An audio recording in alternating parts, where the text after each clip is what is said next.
Welcome to Truth Behind History. Today we are diving into the Battle of Marathon. Here is the question that still matters today. How do small free communities survive when a massive empire decides that their coastline, their trade routes, and their political ideas would look better with an imperial stamp on them? In the early 5th century before the Common Era, the Persian Empire under Darius I was the great consolidator. Province after province had been folded into a system that prized order, predictable tribute, and obedience to a single center of power. Persia was not expanding for the thrill of a map with more color. It was expanding to secure the arteries of commerce and command. Controlling the Aegean meant shaping who moved goods, who paid tolls, and who set the rules. Now picture Athens on the western edge of that story. A noisy city of citizens who argued in public and then picked up their shields when the vote was finished. Before Marathon, the spark that lit Persian anger was the Ionian Revolt. Greek cities on the Anatolian coast rose up against Persian rule. Athens chose to help them, not with grand speeches but with ships and soldiers. That decision told Persia something vital about Athenian character. These people valued autonomy enough to risk angering the most powerful state in the region. From Persia's point of view, that looked like a challenge that had to be answered, or the empire's authority might fray. So the stakes were not abstract. On one side, imperial cohesion. Think of a vast network that only works if the center keeps the provinces paying, the governors obeying, and the sea lanes open. If a small city can defy the center and inspire others, the system begins to wobble. On the other side, the survival of the polis. Athens was defending more than its walls. It was defending a way of organizing life where citizens decided policy and then bore the cost themselves. Trade independence, legal autonomy, and the dignity of self-rule were all on the line. If Athens bent the knee, the lesson would be clear to every other city-state watching from the hills and harbors of Greece. Here is the tension that frames everything that follows. A centralized empire with the resources to project force across seas, facing a single city that believed its freedom was worth the risk. The empire sought stability through control and tribute. The polis sought survival through stubborn independence and voluntary defense. That collision of systems is what brings Persia to Greek shores and sets the stage for Marathon. Keep that contrast in your mind as we move forward, because it explains the choices both sides are about to make. When we talk about the Persian satrapy system, think of a giant machine with many moving parts, all coordinated from one central hub. Persia divided its empire into satrapies, each run by a satrap, essentially a provincial governor. These satraps enforced imperial law, collected tribute, and kept the king's authority present in every corner of the empire. They were the king's eyes and ears, but also his hands and his sword. The benefit of this arrangement was efficiency. Orders came from the top and flowed down without much debate. But efficiency came with a price. Decisions reflected the priorities of the center, not necessarily the needs of the local people. Now, place that image next to Athens. This was a city where free male citizens gathered in the ecclesia, debated openly, and voted directly on policy. It was a system that encouraged participation because the same citizens who made the decisions would also stand in the phalanx to defend them. This was not a professional military detached from civic life. It was a citizen army, trained and disciplined, but motivated by something deeper than pay, pride in their own laws and their own freedom. Here's where the two systems collided in their approach to war. In Persia, military discipline was tied to loyalty to the king. A soldier's duty was to the empire's stability and the monarch's will. In Athens, discipline was rooted in a sense of shared responsibility. You were defending your neighbors, your family, and the marketplace where you argued politics. This created a different kind of morale, one born from collective ownership of the outcome. It's easy to assume one system is automatically stronger than the other, but history shows us it's not that simple. Centralized command can move fast and impose order, but it risks alienating those far from the center. Decentralized systems may struggle to act quickly, but when the community believes the cause is theirs, they can endure incredible strain. These underlying structures shaped not only how Persia and Athens fought, but why their soldiers stayed in the fight when the odds looked grim.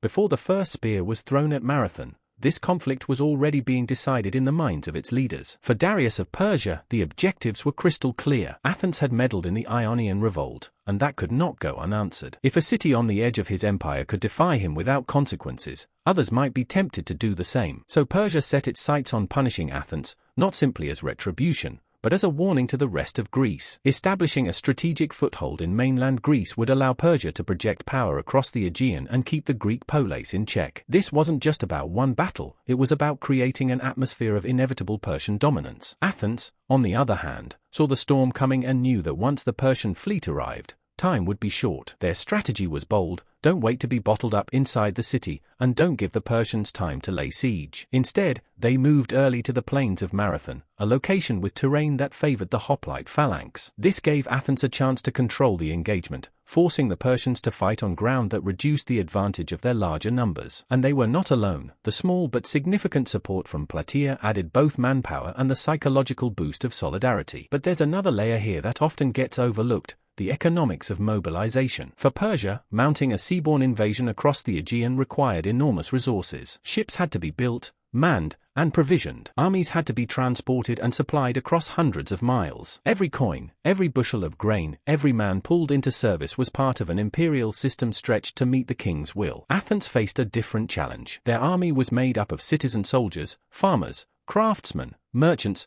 who left their livelihoods to take up arms. The logistics were urgent and personal. Mobilizing meant calling on neighbors to fight side by side, at their own expense, for a cause they had chosen to support. So, in the days before Marathon, both sides were already paying the price of their chosen systems. Persia leveraged the wealth and reach of a vast empire to bring its power to a small patch of Greek soil. Athens relied on the speed, unity, and sacrifice of its citizens to meet them there. The battlefield was waiting, but the stakes had been set long before either army saw the other across the plain.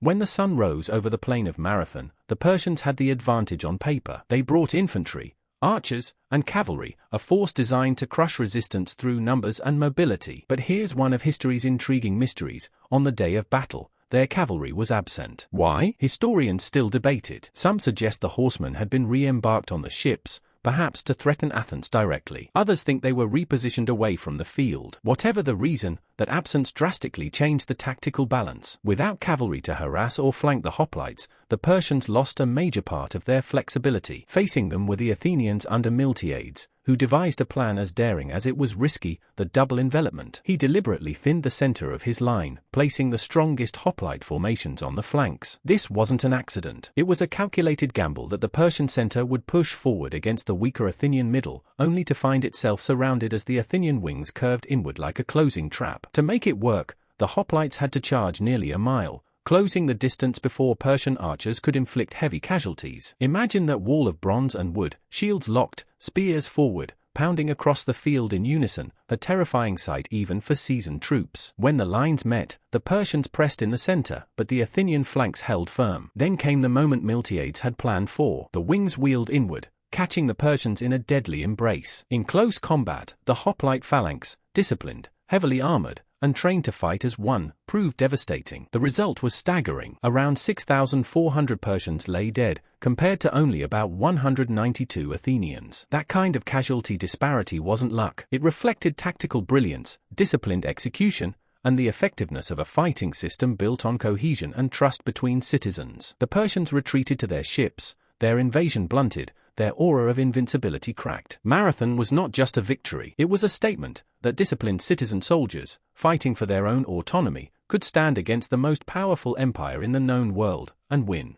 In the hours and days after the battle, the plain of Marathon must have been a surreal sight: the Persian dead scattered across the field, the Athenian fallen gathered with solemn respect, and a fleet of Persian ships retreating toward the horizon. Militarily, the outcome was unmistakable. Persia's campaign to punish Athens had suffered a decisive setback. They had expected a swift demonstration of imperial authority. Instead, they were forced to withdraw, their aura of inevitability dimmed. For Athens, the victory was more than survival. It was a sudden surge in prestige across the Greek world. City-states that had once doubted the strength of a democracy's army began to see Athens differently. This new reputation was not just about battlefield skill, it was about courage, strategy, and the ability to take the fight to a stronger foe and prevail. That prestige would soon translate into greater influence, alliances, and leadership roles in the affairs of Greece. But with prestige came ambition. The Athenians understood that Persia would not forget this humiliation, and that future conflicts were certain. One of the clearest military lessons from Marathon was the importance of naval power. While the hoplite phalanx had carried the day on land,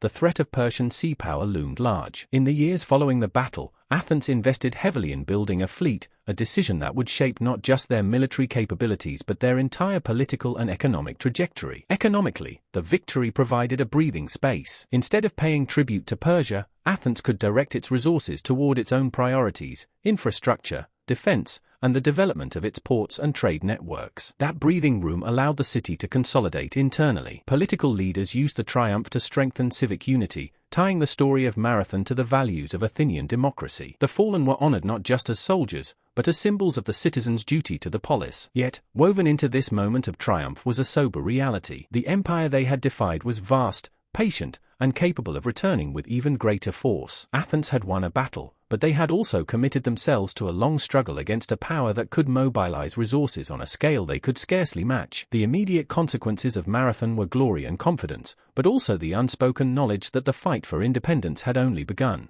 In the decades that followed, the Battle of Marathon took on a life far beyond its immediate military importance. For the Persians, it was a reminder that even the most formidable empire could meet resistance that refused to break. For the Greeks, especially the Athenians, it became a symbol, a story passed down not just as history, but as a cultural touchstone about what free citizens could achieve when united against overwhelming force. Militarily, Marathon marked a check on Persian expansion into mainland Greece. It didn't end Persian ambitions, far from it, but it shattered the assumption that their armies were unstoppable. In the minds of the Greeks, the myth of Persian invincibility had been pierced. That psychological shift mattered. When the Persians returned years later under Xerxes, the Greeks had a precedent for victory, and that confidence fed into the resistance at places like Salamis and Plataea. Strategically, Marathon reinforced the value of preparation, terrain selection, and the cohesion of a citizen army. The Athenians learned that battles could be shaped by forcing the enemy to fight on terms that negated their advantages. It also confirmed that speed of decision-making, something more easily achieved in a decentralized system where those who fight also decide, could counterbalance an opponent's greater resources. Culturally, the legacy of Marathon became almost mythic. In Athens, it was woven into the identity of the democracy. Monuments, festivals, and public orations celebrated the men who had stood in the phalanx that day. The story carried a moral lesson: that freedom was not guaranteed, but had to be defended actively and at great personal cost. This wasn't an abstract ideal. Every citizen knew that if the polis was threatened again, the same duty would fall on them. The battle also encouraged the idea of pan-Hellenic unity. The support of Plataea, though small in numbers, stood as proof that cooperation between city-states could yield results. In an era where Greek politics often dissolved into rivalries and wars between neighbors, Marathon showed that common cause against a greater threat was possible and powerful. In the long view, Marathon was more than a clash of arms. It was a demonstration of how political structures,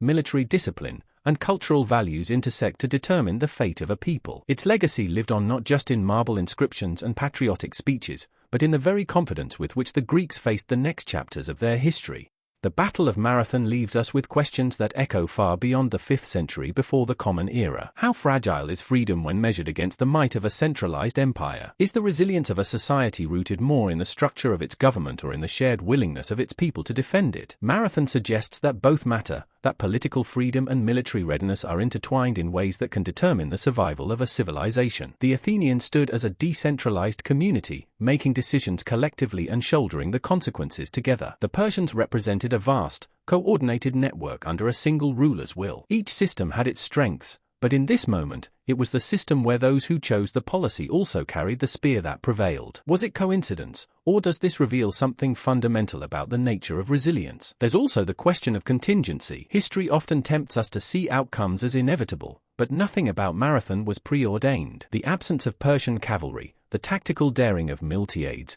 the discipline of the hoplites, each was a factor that could have gone differently. If Persia had won, what would the Greek world have become? Would the flowering of art, philosophy, and political experimentation that we associate with classical Greece have ever taken root under imperial rule? And perhaps the most enduring question: what makes people willing to endure hardship, even risk death, for a political ideal? The Athenians did not fight for personal enrichment. They fought because they saw their laws, their voices, and their way of life as worth defending. That kind of motivation can be rare, but when it appears, it can change the course of history. If you've enjoyed exploring this pivotal moment with us, make sure to like, comment, and subscribe for more thoughtful and entertaining dives into the past. And if you want to go even deeper into hidden corners of history, check out my book History They Tried to Erase. You'll find the link in the description. For those who value stories that challenge assumptions and shed light on the overlooked truths of our past, there's plenty more waiting for you here on Truth Behind History.